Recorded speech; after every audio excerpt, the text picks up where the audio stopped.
Está en línea Andrés Pérez Esquivel, sociólogo y asesor en seguridad.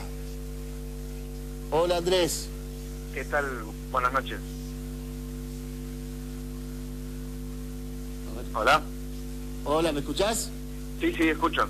Buenas noches. ¿Cómo te va, Andrés? Andrés, vos sos especialista en seguridad. Sacaste una nota muy interesante que nosotros la publicamos en nuestros diarios bairesparatodo.com y visionesparatodo.com sobre el tema de los nuevos DNI. ¿Te podrías explicar a nuestro televidente cómo es el tema de este nuevo DNI y tu crítica, no solo a la falla de seguridad, sino al tema de que sería un control hacia la población, como un gran hermano desde el Estado, ¿no? Sí, cómo no. La propuesta que hizo el ministro Randazzo del nuevo DNI plantea una tarjeta inteligente, un DNI con un chip que concentraría informaciones biométricos como las huellas digitales y el rostro y la firma, también los vínculos familiares, los padres, por ejemplo, el historial clínico, un seguimiento de la rutina de la movilidad en el transporte, por ejemplo, a través de la tarjeta SUBE, que se usa en la zona metropolitana, y de acá en Buenos Aires, y los hábitos de consumo, porque permitiría también compras a través de Internet, misma tarjeta, ¿no? Entonces estamos hablando de un DNI que pasaría a tener una función muchísimo más amplia que la de garantizar la comprobación de la identidad. Estos DNI con chip fueron cuestionados y siguen siendo cuestionados a nivel internacional porque, primero por la invasión hacia la privacidad, porque permitirían un monitoreo permanente de toda la población nacional, y al mismo tiempo por las fallas de seguridad que ha demostrado en otros países, en las cuales, por ejemplo, en Inglaterra lograron violar la seguridad de estos chips en 12 minutos e incluso agregarle datos falsos.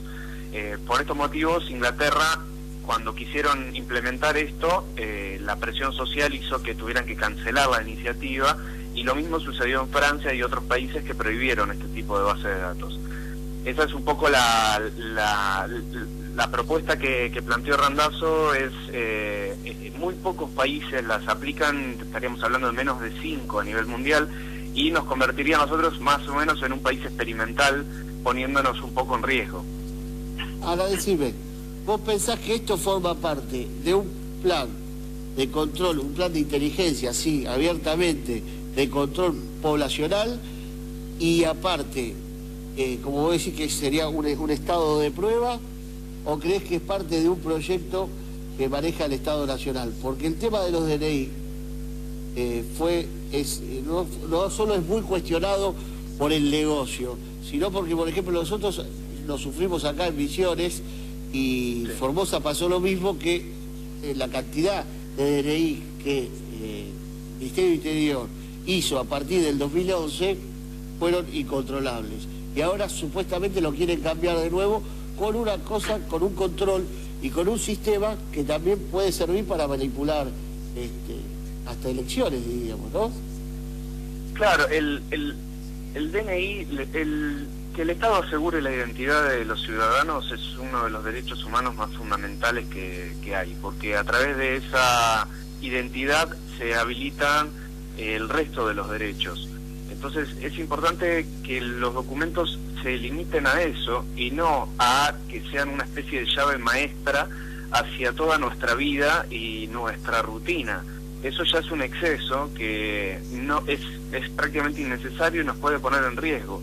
Básicamente, para dar un ejemplo, el año pasado, las elecciones del año pasado, cuando el padrón electoral online tuvo una falla de seguridad que permitía descargar las fotografías y los datos de los 40 millones de argentinos. Entonces, esa base de datos del padrón electoral ya se puede considerar que está en manos privadas a partir de esa falla. Esto fue reconocido por el Registro Nacional de las Personas. Entonces, si esto está sucediendo con el actual DNI, imaginémonos si llega a suceder con el siguiente, que va a tener un montón de información más. Hay que tener en cuenta que no cualquier país acepta estas cuestiones y que tenemos que dar un debate público y que en el peor de los casos esto debería ser algo optativo para el ciudadano si quiere elegir el DNI con chip o no. La realidad es que hoy por hoy ya como está el DNI contiene datos biométricos y nos convierte en uno de los países más agresivos en materia de vigilancia. Esto no lo digo yo, sino lo dijo el mismo Julian Assange, el creador de Wikileaks, que dijo que Argentina es el país con la vigilancia más agresiva de América Latina, porque tenemos estos pasaportes y DNI que tienen datos biométricos y que crean una base nacional en la que se reúne toda esta información que se llama CIVIOS. Decime, ¿esto tiene algo que ver, los americanos tienen algo que ver en este tema, en este proyecto? Bueno, ellos no aceptan, por ejemplo, este tipo de bases de datos nacionales para ellos mismos. El convenio nuevo que firmó Randazzo tiene que ver con España, que está implementando este DNI electrónico, lo implementaron hace poco. De cualquier manera, el DNI de allá tiene mucho menos datos de los que anunció Randazzo. Entonces hay que tener en cuenta, por ejemplo, que en Europa la tarjeta de transporte no está atada al DNI, como así sucede acá. Que, por ejemplo, todas las tarjetas SUBE, cuando para sacarlas piden el DNI y queda atado al número de la identidad de la persona. Entonces permite un monitoreo de la movilidad y de la rutina de cada uno de nosotros, ¿no? Y vos decís que pero, esto va... Sí. Sí, disculpa. ¿Y vos decís que esto, ellos ya van a avanzar con este tema o todavía estamos a tiempo de frenarlo? El convenio se firmó, pero esto tiene que ser aprobado, esto depende de nosotros, básicamente. Inglaterra empezó a aplicarlo y de repente la presión social hizo que esto se echase para atrás. El asunto es que acá no hay ideologías en estos temas, o se podría tomar de esa manera. Tengamos en cuenta que los gobiernos pasan y las instituciones y sus bases de datos quedan. El CIVIOS hoy por hoy no tiene ningún mecanismo de control institucional ni civil respecto al uso que pueden hacer los policías de esta información. Entonces eso también es un riesgo, porque dentro de las mismas fuerzas policiales hay sectores corruptos que podrían hacer un muy mal uso de tanta información e incluso trascender un poco las funciones que les corresponde cumplir. Y bueno, tampoco nos olvidemos que tenemos de jefe del ejército a un cuadro de inteligencia que también estuvo en la época de la represión, ¿no? Eso Así es, exactamente. Yo creo exactamente. Entonces, hay que tener en cuenta que esto no tiene que ver con un progresismo, con derecho, con lo que sea. Esto es peligroso bajo cualquier gobierno.